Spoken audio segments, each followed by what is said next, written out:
Jacob's Quest, and tonight I just got back from watching Expendables 4, or Expend4BLES, because they did that thing where you put the number inside the name, which honestly I kind of thought was like kind of phased out by now, but they're still doing it. Expend4BLES.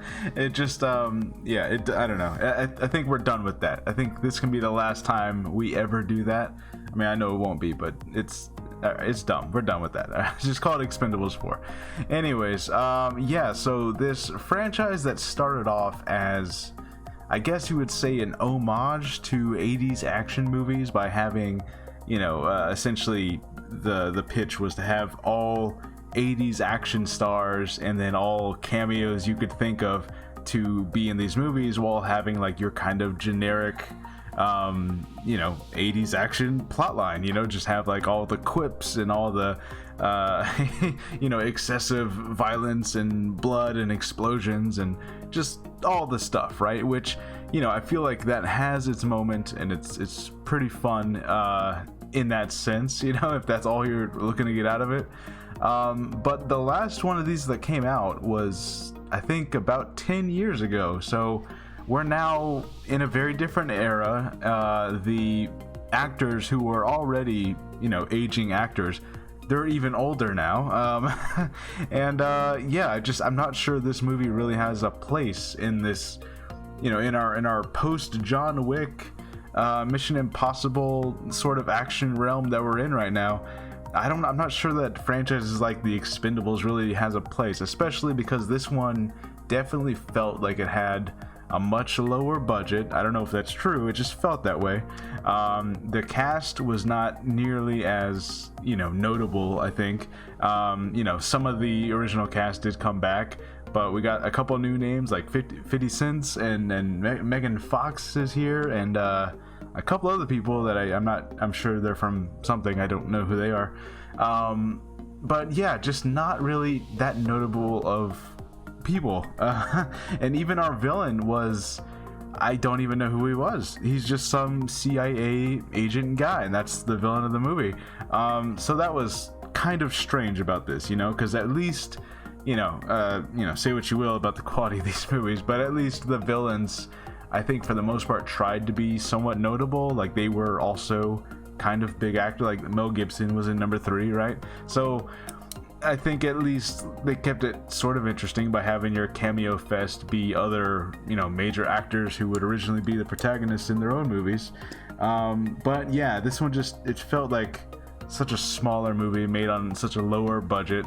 And also, the CGI blood in this one is excessive. Look, I'm not going to say that I've went back and watched the other Expendable movies, but all I can tell you is that in this one, the CGI blood is very noticeable, and it looks really bad, and it looks like cartoon bright red, like if they had used like practical, little blood squibs or whatever you call them, it would have looked a lot better. That's all I'm saying, and it was kind of distracting. The other thing that was really surprising, so yeah, this franchise kind of banks on the name of Sylvester Stallone, like being the guy in these movies, with his crew of other movie stars. Sylvester Stallone is almost not in this movie at all. He's in the very beginning, and then he dies, but it's one of those deaths where, even though they showed a skeleton and it had like his clothes on, you kind of look over at the person next to you and you're like, okay, so they're gonna reveal that this was some body switch and it's not really him, right? Like, we know it's gonna happen. And then the movie plays out, and so for the next like hour and a half, you're sitting here waiting for Sylvester Stallone to come back. You're waiting for the big twist. And I'll admit, for a minute, I was like, oh, maybe they're not bringing him back. Maybe he really is dead, because, you kind of reach that point where you realize you're in the third act and this movie's about to be over, and he's not back yet. And you're kind of like, what? Is he coming back? That's kind of, if they really killed him off like that, that's crazy, and we're gonna get into that. But no, of course, at the very, very, very end, at the last possible moment, he does come back. And you can kind of tell that the first couple scenes and these last couple scenes were probably filmed on the same day. So I don't know if it was like a scheduling issue, or you know, or if he felt that he just didn't want to do any of the action scenes, because he definitely, like, he's barely in this movie. So to even have him on the poster, I feel like is a little iffy, you know, if you're like, oh yeah, it's, you know, at least we get to see Stallone do some action, you know, he's really old now, but no, he's like barely in this thing. This very much is a Jason Statham movie. He's like the main character of this whole thing. So there's that. Also, you know, I will say this movie does still have the staples of what it was trying originally to be as a franchise. You know, it's got the 80s action quips, and that's, the dialogue is nothing but quips. You know what I mean? You know, some people might call it like the MCU effect or something, but this was even before the MCU was a thing. This was just 80s characters. Like everyone, it feels like everyone had it in their contract that, you know, I have to always look cool in action scenes. I always have to have like a really cool quippy line after I do something neat, and then it cuts away to another character who's also going to do the same thing. Because that is a thing, in case you guys didn't know. Some actors do have it in their contracts that they can never lose a fight, or they can never like look lame or something like that. Actors put stuff like that to protect their image in their contracts, and it felt like a lot of these people had that, you know, because it was just constantly like someone does something awesome and then they do a quip and then they do another. Like basically any line in this movie could have been a line in the trailer, and it felt like it was designed specifically for that. You know, like you easily could just like make a million trailers for this movie, because every dialogue piece is just like, oh yeah, how about this, you know, like, and then cut to an action scene, you know, and it's like, yeah, every character just says that all the time. So yeah, let's talk about Sylvester Stallone characters dying. What was his name? I just watched the movie and I cannot remember what his name is. Anyways, so his character, oh, Barney. His name was Barney. There you go. Got it. They have weird names in these movies. His name is Barney, and then Jason Statham's name is Christmas. Yeah, I don't understand what that's about. Anyways, so his character seemingly dies at the very beginning of the movie. There's a big plane crash, and there's a skeleton left behind, which, by the way, that's hilarious on itself, because we see the plane crash and it does explode, but instead of just being like a charred body, he's like almost a full skeleton already. You know, like how quickly did his flesh and muscle burn away, because he's almost a skeleton. And I was like, it's almost a parody, you know, like it's almost like just a spoof of itself. Anyways, so he seemingly dies, and they're all in the bar, and they're all like, oh no, our friend died, and we failed the mission, and all this and that, right?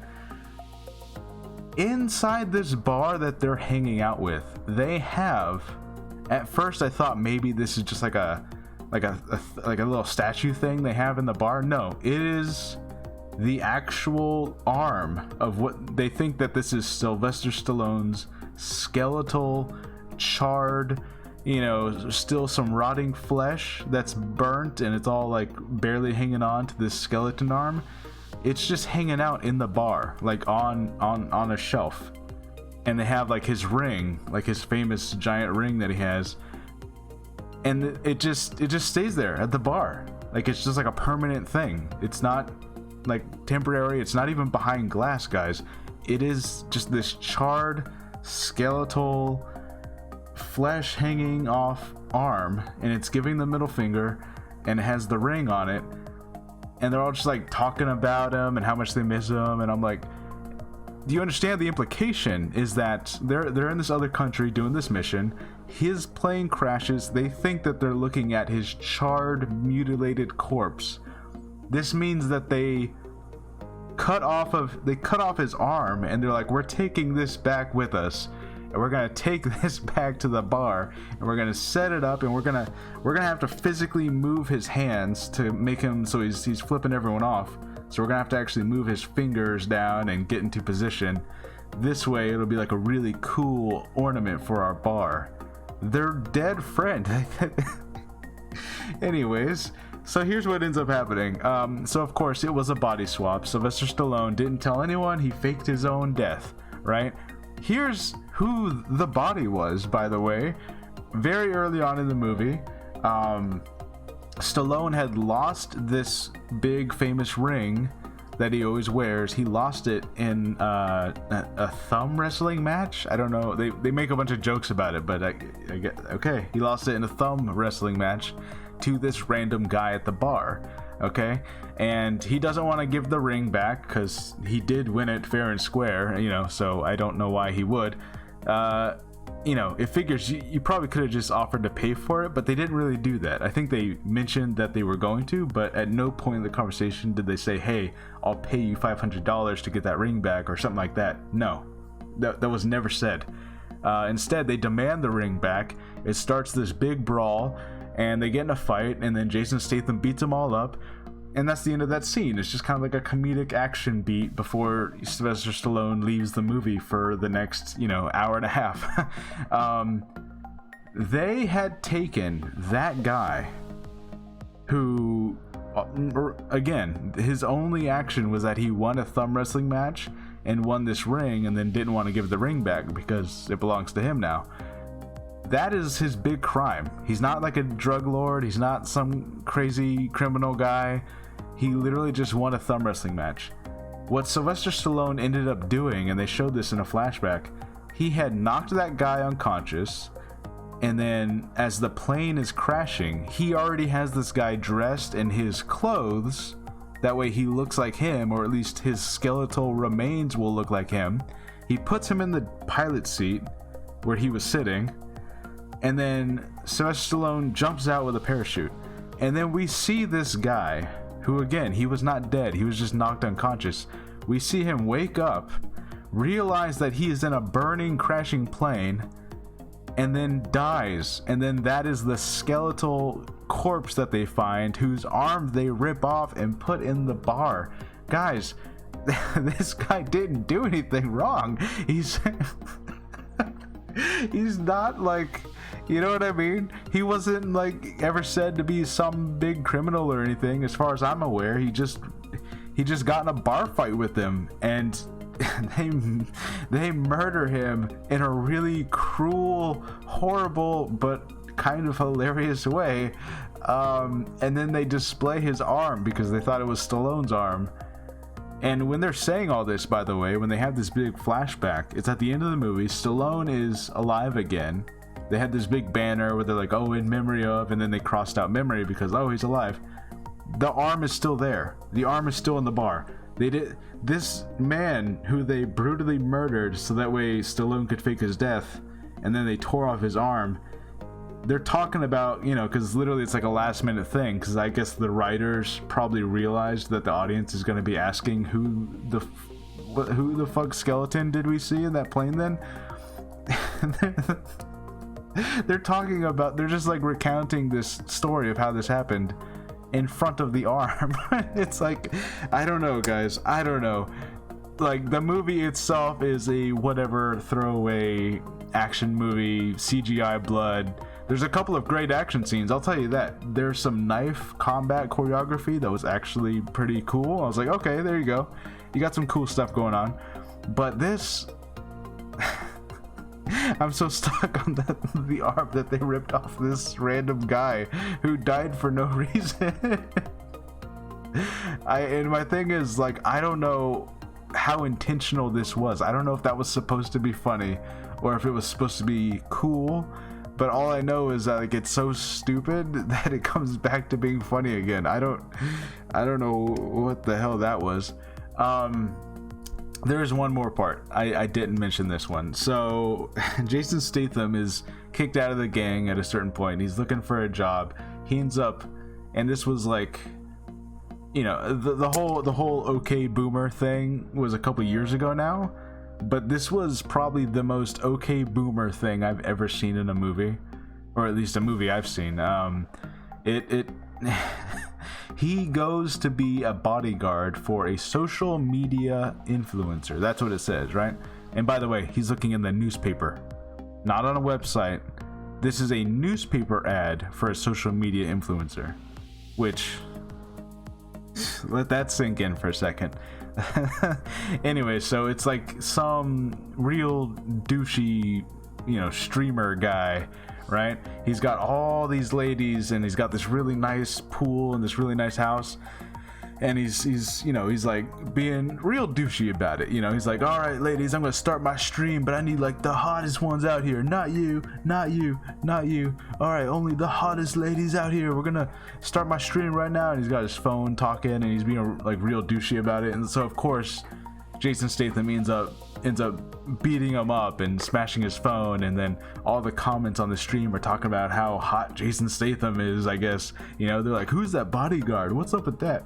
And it's not, obviously we do have a lot of douchey streamers, like part of that is reality, but it was just such a, like, this is what boomers think millennials and Gen Z are, you know. like this is just such a, like, oh, this is, they're playing to their audience, you know, their audience of 40 to 50-year-old guys, I guess.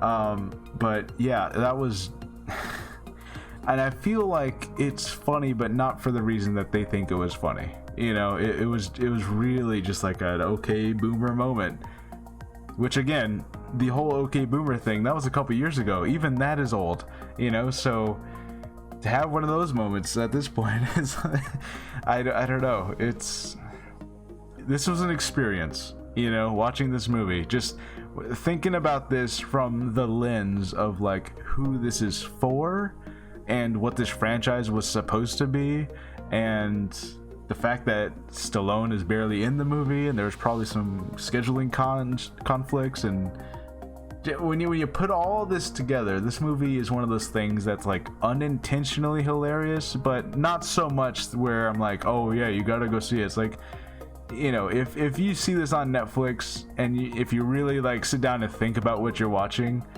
it kind of becomes hilarious, you know, but just in a really kind of sad way. Anyways, yeah, so they're gonna beat up those Gen Z streamers, you know.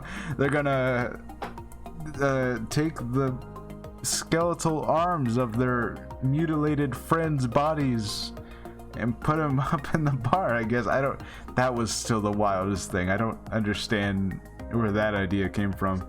It wasn't even behind glass, guys. It wasn't even like, it wasn't like have like a little plaque next to it. It wasn't like nicely displayed. It was just like they yanked that fucking arm off and just put it up on the shelf and were like, yeah, there's his arm. Now my dear friend who I've known for years, look at his arm that I took. Anyways, okay, let me know what you guys think about Expend4BLES.